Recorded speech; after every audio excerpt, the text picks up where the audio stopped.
পাবেল, লক্ষ্মীপুরের এখনকার বন্যা পরিস্থিতি সম্পর্কে জানাবেন।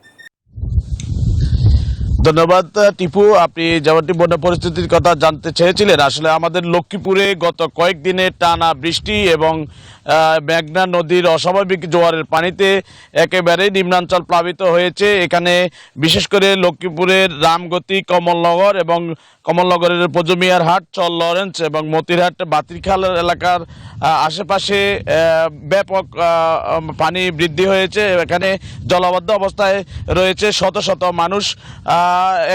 লক্ষ্মীপুরের যে 4টি উপজেলা, মেঘনা উপকূলের 4টি উপজেলায় লাখো মানুষ আসলে পানিবন্দী অবস্থায় রয়েছে। শুধু নিম্নাঞ্চলের এইদিকে নয়, পৌর শহরও পানি ঢুকে গেছে। বিভিন্ন জায়গাতে পানি সরতে না পারার কারণে জলাবদ্ধ অবস্থায় মানুষ আসলে এখানে অনেকটাই তাদের বিভীষিকাময় অবস্থায় রয়েছেন। আমরা এখানে রয়েছি মধ্য চরমনি এলাকায়। এখানে একজন কৃষক রয়েছেন আমাদের সাথে, আমরা একটু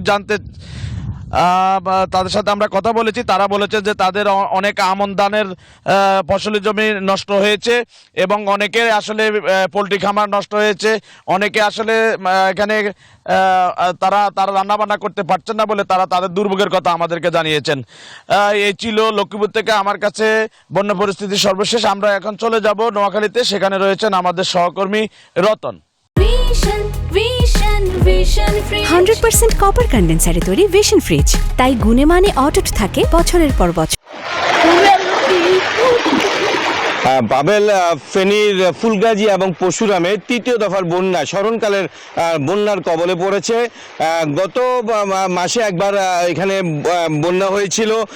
সেখানে মুহুরী, সিলুনি এবং কহুয়া নদীর 26টি স্থানে বাঁধ ভেঙেছিল এবং সেই ভাঙ্গা বাঁধগুলো দিয়ে কিন্তু লোকালয়ে প্রাণী প্রবেশ করছে হু হু করে, এবং যে পানি উন্নয়ন বোর্ড থেকে সংস্কার করা সে সুযোগ পায়নি বলে তারা জানিয়েছেন। এবং গতকালকে নতুন করে আরেকটি বাঁধ ভেঙেছে।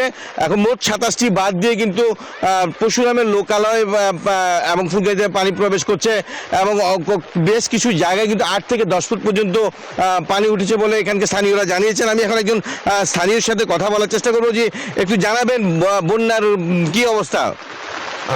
এখন আমাদের যে প্রথম যখন পানি আসা শুরু হয়েছে, বৃষ্টির পানির সাথে যখন ভারতের পানি আসতেছে, এই পানি চাপ দিয়া ওখানে পরশুরাম, ফুলগাজী, বিলোনিয়া, মুন্সিরহাট বড় সাইডে যে আশেপাশে যা বাড়িঘর আছে সবগুলা ডুবে গেছে, ঘরে ছাদ পর্যন্ত, এবং কিছু কিছু মোছা জায়গা যেখানে আছে সেখানেও কিন্তু পানি কোমরের উপরে আছে।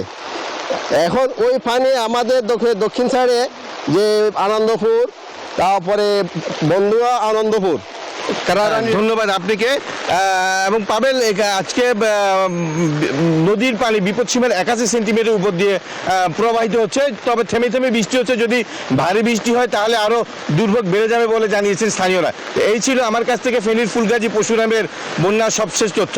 ফিরে যাচ্ছি স্টুডিওতে আসিফ টিপুর কাছে।